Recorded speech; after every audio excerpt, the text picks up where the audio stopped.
Hey guys, welcome back to the channel. Welcome back to the Summer of Knives 2020. Alright guys, if you're not familiar with this, what I do is I go through my collection and went over the last couple of years. Any knives that I've procured, I do a little video on it. Now this is not a proper review. I'm not going to go over all the specs, just give you kind of a blurb of the products that I purchased within the last couple of years. Full disclaimer, I'll try to put the link down below to the Amazon page. If you click on the link and purchase it through Amazon, which is where I purchased most of these knives, I'll get a little kickback for it. Alright, not much, just a couple pennies, but that helps support the channel.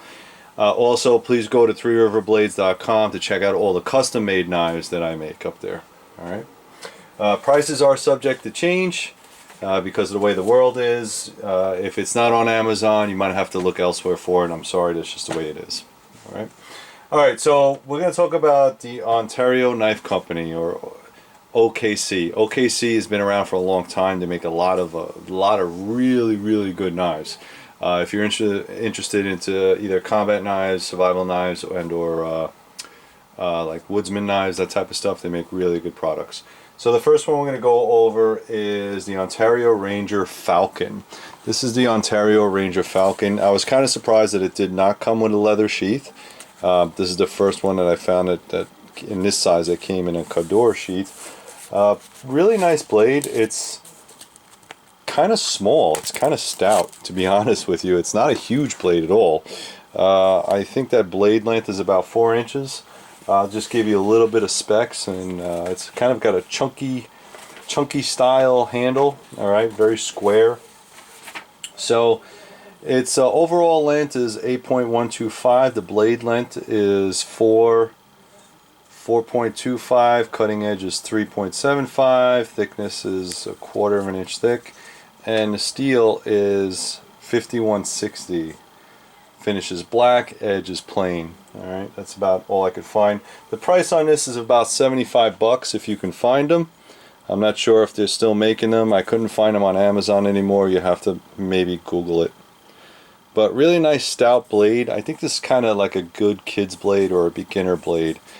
Just because of its size, it's not overwhelming, it's not too large, and it's definitely very sharp. Definitely very sharp out of the box. So that is the Ranger Falcon fixed blade. Ranger Falcon fixed blade comes in this nice OKC box, and of course there's the skew.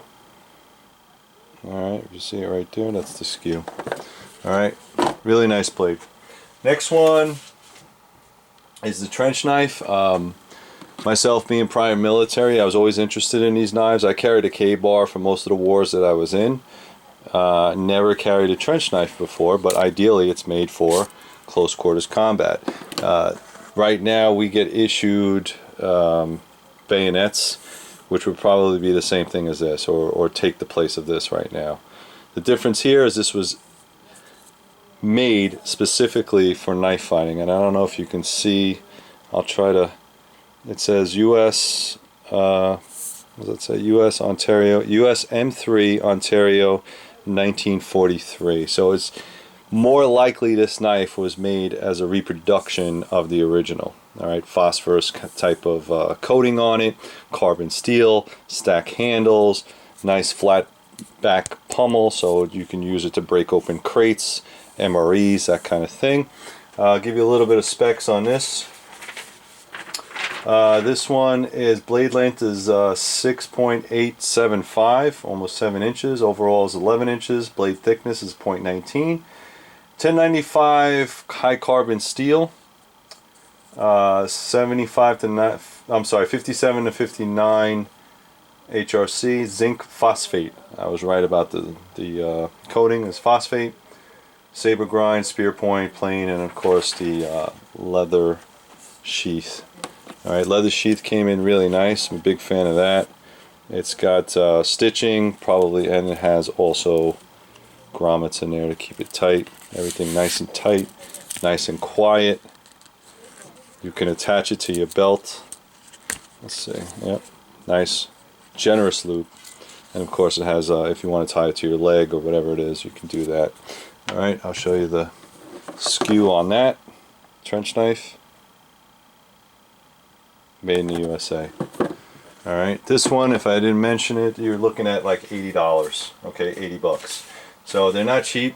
If you can find them, then grab them, snatch them up, do what you got to do. All right, this is one of the ones I've almost never. I had one of these when my grandfather came back from the war. He was in World War II, and it was completely destroyed. But this is the Army or / Air Force survival knife. Okay, not to be confused with you know, the K-bar knife. All right, it's not made for that. It's just a small utility blade, and you can attach it in different ways, and it was designed specifically as a small blade, not as a killing blade, but more along the lines of a utility blade, a fixed blade that you can use. All right, again, phosphorus finish. It does have a fuller, it has a sawback on it, leather stacked handle. It looks almost like a wrench back here, or that pommel is nice and thick, so you can use it for striking, breaking open crates, that kind of thing. Alright, I'll give you a little bit of stats on this. They go for about 50 bucks, so that's really not a bad. If I was going to start someone off on a survival knife, I'd probably start them off with this one. Ontario, $4.99, Air Force survival knife, 5-inch sawback, leather, natural stacked handle. Let's say it's $10.95 steel, 9.5 overall, 5-inch blade, saw teeth on the spine, natural leather handle, and parkerized. It's a parkerized blade. All right. What I really like about this is it's very simple. The sheath itself is very nice. It does come with these extra 2 sets of shoelaces, because that's the only thing I could think they're for. But it also comes with a sharpening stone. I remember back in the 90s when survival knives were the biggest rage, and they came out with these really cheap things that came with a sharpening stone. But they don't really make that anymore, so I don't know. I wish they did. I wish that was part of the thing. Now it's just a pocket, an empty pocket with cheap Condora, and then that's it. Now the lacing, I'm assuming, is for like paratroopers and such, where you can use these little holes right here to attach it to your gear and strap it down. It does have this nice flat back right here, and I think ideally what that's to do is to keep this part from curling over, because if you had a leather sheath like this, you'll see that the leather starts to curl over time in the wet and the cold and that kind of stuff. This is the SKU number. All right, it's $4.99 survival with sheath, made in the USA. Excellent blade. I like OKC. I'm a big fan of that. That's pretty much it, guys. So if you like these blades, check on the links below. If I don't have the links, you're gonna have to do a little bit more research, because some of the knives might not be in production. You might have to get them on a secondary market.